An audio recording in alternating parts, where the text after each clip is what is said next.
And in the Factor flashback segment tonight, Richard Chamberlain, back in the 50s, At just 36, Richard Chamberlain vanished from Hollywood at the height of his fame. He left behind adoring fans, canceled contracts, and a trail of questions no one dared ask. The truth was darker than anyone imagined. He wasn't chasing new roles or exotic adventures. He was running, hiding, fleeing with a lover in secret. In an era when whispers alone could destroy a career, Chamberlain made a choice that stunned those who knew him best. What could drive America's beloved Dr. Kildare to abandon everything? To answer, we must travel back to the boy he once was, before the cameras, before the lies, before the great escape.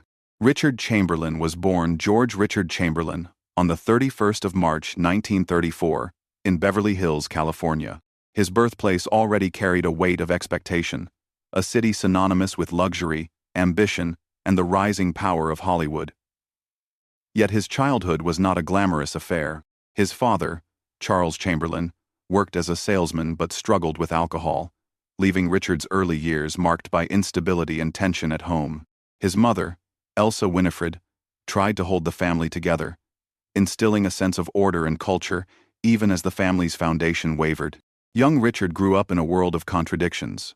Outside, Beverly Hills was filled with elegant cars, Art Deco houses, and glamorous premieres where flashbulbs captured stars in mink coats and crisp tuxedos. Inside, Richard's world was quieter, more fragile. He attended Beverly Hills High, where the children of the rich and famous mingled. But he often felt like an outsider, too sensitive, too uncertain. He turned to art and music as refuge. He loved to paint, often losing himself in color and canvas, dreaming of becoming an artist instead of an actor. The cultural backdrop of his youth was the 1,940 seconds and 1,950 seconds, a period of sharp contrasts. America had emerged from World War II with optimism, but also with rigid conformity. Masculinity was narrowly defined. Men were expected to be strong providers, soldiers, or athletes, and anything that hinted at difference was dangerous. Homosexuality, in particular, was treated not only as immoral but as illegal, classified as a sickness by psychiatrists, and condemned from pulpits. For a boy like Richard, aware of feelings he could not name, the message was chilling. Silence was survival. By the time he attended Pomona College, Richard seemed to fit the mold of the clean-cut American young man. He excelled in athletics, looked strikingly handsome, and even pledged to a fraternity, blending into a world that valued appearances. But beneath the surface, his private fears never left him. He studied art, thinking it might be his future. But fate would soon draw him toward a different stage, one where the lights would be blinding, the applause deafening, and the pressure to hide his truth even greater. His story, however, did not begin with Hollywood fame. It began with a call to service, and a world at war that would shape the man he became. After graduating from Pomona College in 1956 with a degree in art, Richard Chamberlain was drafted into the United States Army. He served as a draftee during the Korean War era, stationed in Korea as an infantryman. The experience was harsh but formative. Marching in mud, enduring bitter cold, and living with the constant edge of fear hardened him. Yet even amid the discipline of military life, Richard kept sketching, painting, and quietly nurturing dreams beyond the barracks. When he was honorably discharged, he returned home not as a soldier, but as a young man searching for direction. The pull of performance grew stronger. He enrolled in acting classes, where his classical looks and resonant voice immediately drew notice. Soon, small roles on television followed. Bit parts on anthology, dramas, and guest appearances that paid little but taught him the craft. What set him apart was not just his beauty, though his chiseled features made him a natural for leading roles, but his dedication. He worked relentlessly to refine his skills, studying diction, gesture, and emotion. The turning point came in 1961 when NBC cast him as Dr. James Kildare in the medical drama Dr. Kildare. Overnight, Chamberlain became a household name. Women swooned at his bedside manner on screen, and men admired his calm strength. Magazines called him America's boyfriend. His face appeared on covers from TV Guide to Life. Fan mail arrived by the thousands each week, and his name was suddenly spoken in the same breath as Rock Hudson and Tab Hunter. The studio system capitalized on his image. MGM styled him as the perfect gentleman doctor, clean-cut and morally upright. He recorded pop songs to please his female fan base, and his records charted successfully. For many, Chamberlain was not just an actor, but a fantasy, the kind of man one might dream of marrying. Yet behind the adoring headlines and promotional photographs, Richard was already learning the cost of such visibility. Every contract included morality clauses. Every interview was carefully monitored. A single rumor could undo everything. By the mid-1960s, Chamberlain was more than a television star. He moved into films, appearing in productions like Joy in the Morning and The Three Musketeers, expanding his range beyond the confines of television. His classical training allowed him to tackle Shakespeare on stage and period dramas on screen, lending him credibility as more than just a handsome face. But as the roles grew larger, so too did the pressure. The higher he climbed, the more dangerous it became to let his secret slip. The image was perfect. The reality was something else entirely. At the height of his fame, Richard Chamberlain lived a double life. On magazine covers, he was the noble physician, the romantic lead, the man women longed to marry. In private, he was quietly exploring a world hidden in plain sight, a coded network of parties, friendships, and encounters that existed beneath the polished surface of Hollywood. In the early 1960s, as Dr. Kildare dominated television, Chamberlain began meeting men who, like him, lived with constant fear of exposure. There were discreet house gatherings in Beverly Hills, where music played low and blinds stayed drawn. Conversations were cautious, introductions carefully vetted. Yet within those walls, stars and artists shared stolen moments of freedom.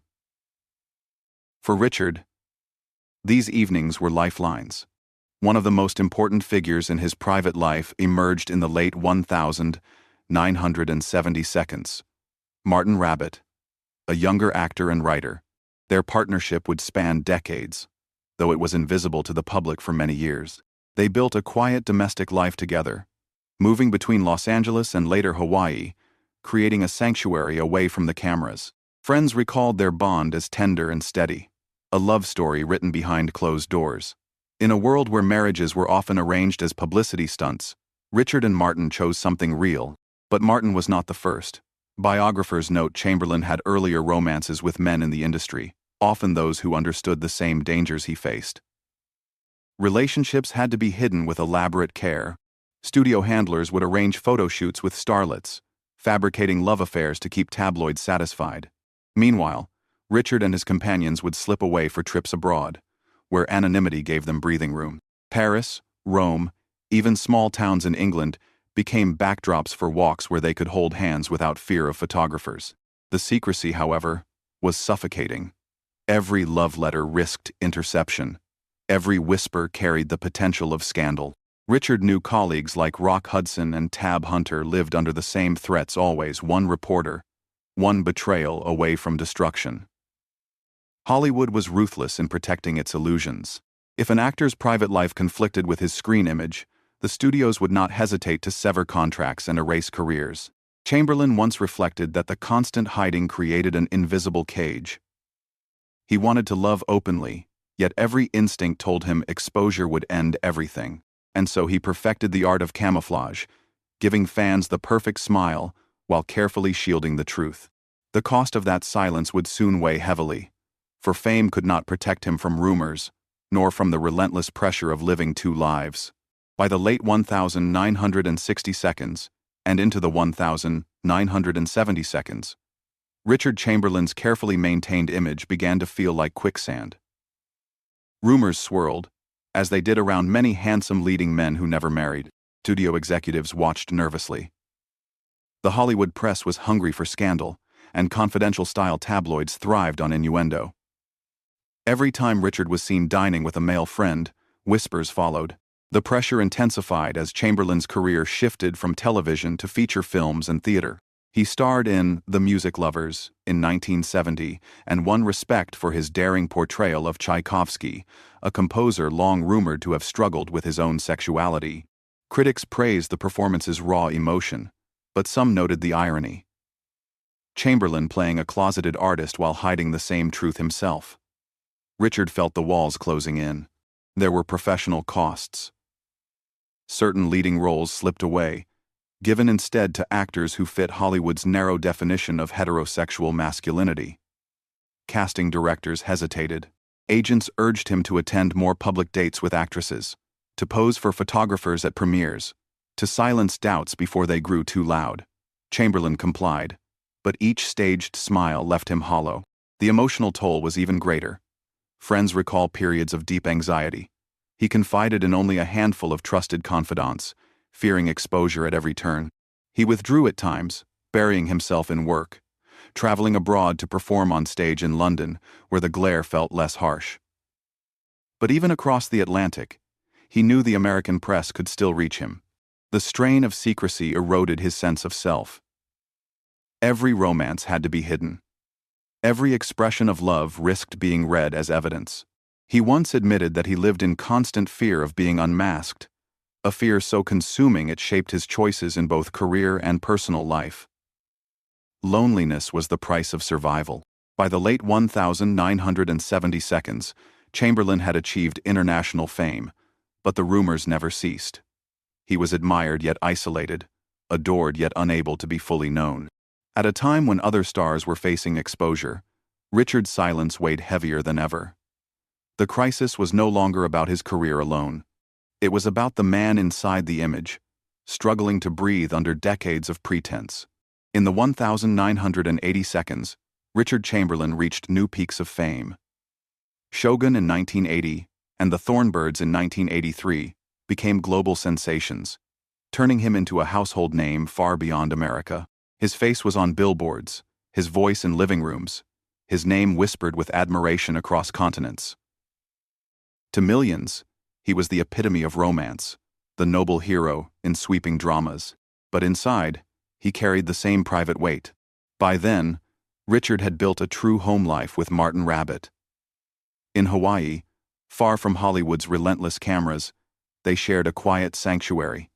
Together they gardened, entertained close friends, and created an existence that felt genuine. Martin wasn't just a partner. He became a protector of Richard's peace, often shielding him from the outside world. For years, theirs was a marriage in all but name, lived in silence, but full of devotion. Still, the old fears persisted. When a French magazine publicly outed him in 1989, Richard was shaken. Though the revelation did not destroy his career, it rattled him deeply. He had spent decades hiding, convinced exposure would be fatal to his stardom.